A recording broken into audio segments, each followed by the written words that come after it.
وقائدا وناصرا وذلیلا وعینا حتی تسکنہ ارضک طوعا وتمتعہ فیہا طویلا اللہم صل علی محمد وآل محمد۔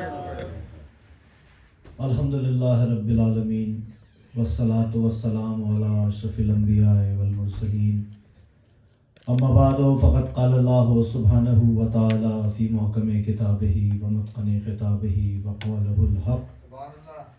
بسم اللہ الرحمن الرحیم۔ انا اعطیناک الکوثر فصل لربک وانحر ان شانئک هو الابتر۔ صلوات۔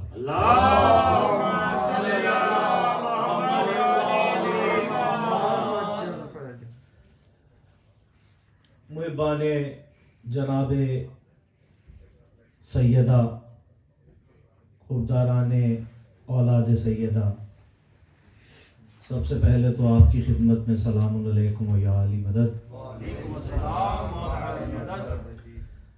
جو کچھ ساجد بھائی نے کہا یہ ان کی محبت ہے، اور یقین کیجئے یہ تو سعادت کی بات ہے۔ میں ہمیشہ ایک بات کہا کرتا ہوں کہ پڑھنا اور سننا یہ دونوں عبادتیں ہیں۔ بار الہ ہمیں تا قیامت رونے اور رلانے والوں میں شامل رکھنا۔ دعا گو ہوں خالق پنجتن کے حضور میں کہ خالق پنجتن ہماری اس عظیم عبادت کو قبول فرمائے، اور دعا گو ہوں کہ اس عزت والے دربار سے کوئی خالی ہاتھ نہ جائے، اور کوئی خالی ہاتھ جائے گا کیسے کہ کبھی اس دربار سے فرشتوں کو روٹیاں ملتی ہیں، تو کبھی فرشتوں کو روٹیاں ملتی ہیں، تو کبھی رسولوں کو رزق علم ملتا ہے۔ اللہ بانیان مجلس اور جس نے دام درم قدم سخنے اس مجلس میں اپنا حصہ ڈالا ہے، اللہ سب کی توفیقات میں اضافہ فرمائے۔ اس گھر پہ اللہ خانہ سجادیہ پہ پنجتن اپنا سایہ قائم رکھے۔ میں بہت زیادہ وقت لینے کا عادی نہیں ہوں، اور آپ تمام حضرات جانتے ہیں کہ بہت تھوڑے وقت میں کوشش یہ ہوتی ہے کہ جو میرے چھوٹے بھائی، جو میرے بچے، جو میرے ینگسٹرز جو ہیں، میرے جو چھوٹے بھائیوں کی طرح ہیں جو یہاں بیٹھے ہیں، ان تک ایک کوئی میسج پہنچ جائے۔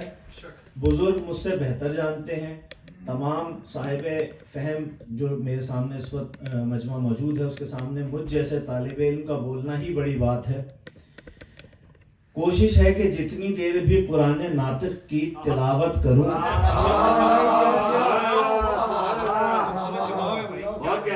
کوشش ہے کہ جتنی دیر بھی قرآن ناطق کی آیات کی تلاوت کروں تو اس دوران بولوں تو صرف جناب سیدہ کے حوالے سے بولوں۔ دعا گو ہوں اس پاک بی بی کے بابا کی بارگاہ میں، ان کے مزاجی خدا کے بارگاہ میں، ان کے بچوں کی بارگاہ میں، بالخصوص اس بیٹے کی بارگاہ میں دعا گو ہوں جو ام البنین کے ذریعے سے اس جہاں میں تشریف لائے۔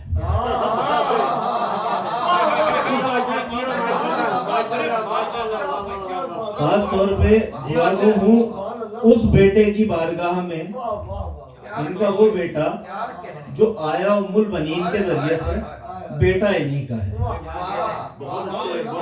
میں کوشش کروں گا کہ اس اپنے جملے کا حق ادا کرنا ممکن نہیں اس ذکر کا، خاص طور پہ کیونکہ اگر جناب سیدہ کا ذکر کیا جائے، ان آیات کی تلاوت کی جائے، جیسے میں نے سرنامہ کلام کے طور پہ پیش کیا آپ کے سامنے، بس یہ چھوٹی سی تمہیدی گفتگو ہے، اس کے بعد جیسے میں ہمیشہ 1 سے 2 پوائنٹ ہوں گے جتنا بھی دیر آپ میرے ساتھ چلے، اور باقی پھر انشاءاللہ کل نظر بھائی کے ہاں اسی سلسلے کو آگے بڑھانے کی کوشش کروں گا۔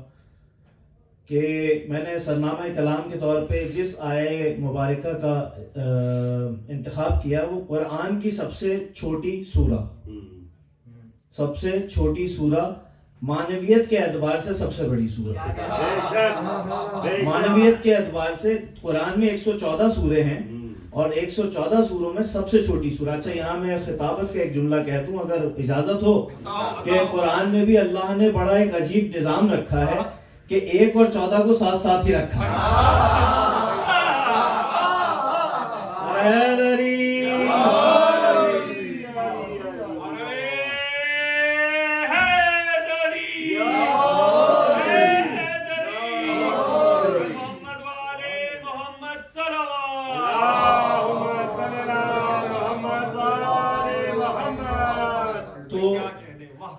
عجیب معاملہ ہے. تو میں نے سب سے چھوٹی سورہ کو سرنامہ کلام کے طور پہ پیش کیا, اور بات جہاں سے شروع کی تھی وہیں تک واپس لے کے چلتا ہوں کہ میری دعا ہے ان کے بابا کی بارگاہ میں, ان کے مزاجی خدا کی بارگاہ میں, اور اس کے بعد ان کے بچوں اور بالخصوص اس بیٹے کی بارگاہ میں جو جناب ام البنین کے ذریعے اس جہاں میں تشریف لائے, کہ میرے آقا میرے مولا مجھے اتنی طاقت دے دیں کہ میں اس پاک بی بی کا ذکر کر سکوں. آپ تمام کو وہ صلاحیت دیں, کیونکہ جناب سیدہ کا ذکر کرنے کے لیے کم سے کم الفاظ قرآن سے لینے پڑتے ہیں, الفاظ قرآن سے لینے پڑتے ہیں, کم سے کم الفاظ قرآن سے لیے جائیں, اور سننے کا ہنر رسول خدا سے لیا جائے. سننے کا, آپ سلامت رہیں, آپ سلامت رہیں, اور سننے کا ہنر رسول خدا سے لیا جائے. جب یہ سامان میسر آ جائے تو بتایا جائے کہ زہرا ہے کون, جب بتایا جائے کہ زہرا ہے کون.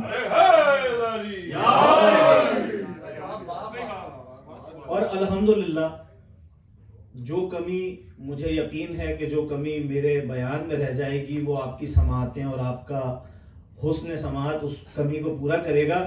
تو عزیزان گرامی, آج مجھے ایک شاید نیا رخ ہو بات کا, دیکھیے گا سرفراز انکل, نصیر بھائی دیکھیے گا کہ شاید کوئی نئی بات ہو کہ آج ایک جرم سے پردہ مجھے اٹھانا ہے, اور شرمندگی کے ساتھ یہ بات کہنا چاہتا ہوں کہ شاید کبھی کبھی اس جرم میں ہم بھی کہیں نہ کہیں شریک رہے ہیں.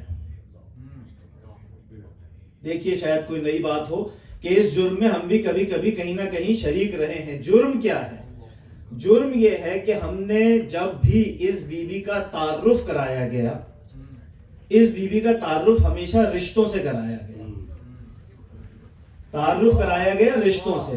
یہ نبی کی بیٹی, بہت بڑی بات, نبی کی ایک ہی بیٹی کوئی کم رتبہ نہیں ہے. نبی کی بیٹی ہونا اپنی جگہ سعادت, اور نبی کی اکلوتی بیٹی ہونا اپنی جگہ بہت بڑی سعادت.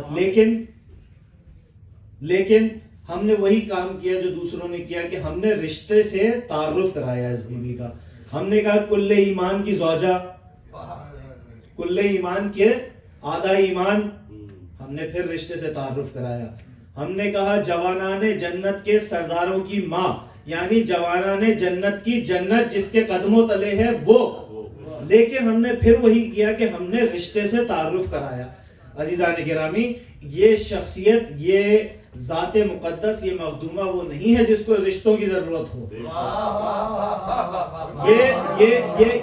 یہ وہ مخدومہ نہیں ہے جس کو رشتوں کے تعارف کی ضرورت ہو. یہ وہ مخدومہ نہیں ہے جس کو امامت کے سہارے کی ضرورت ہو. یہ وہ مخدومہ نہیں ہے جس کو رسالت کے سہارے کی ضرورت ہو. یہ وہ مخدومہ نہیں ہے کہ جس کو ولایت کے سہارے کی ضرورت ہو. ہم نے یہ غلطی کی, ہم نے یہ جرم کیا.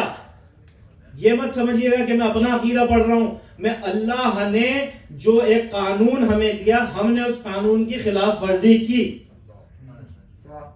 شاید میں نے کوئی مشکل بات کر دی ہے جس طریقے سے آپ سب اس وقت بیٹھے ہیں, لیکن آپ کی سماعتوں میں بھروسہ کرتے ہوئے ایک بات کہنا چاہوں گا کہ یہ جرم ہم نے کیا, ہم نے یہ رشتے گنوائے, لیکن اللہ نے کیا آپ کو قانون دیا؟ اللہ نے آپ کو قانون کیا دیا؟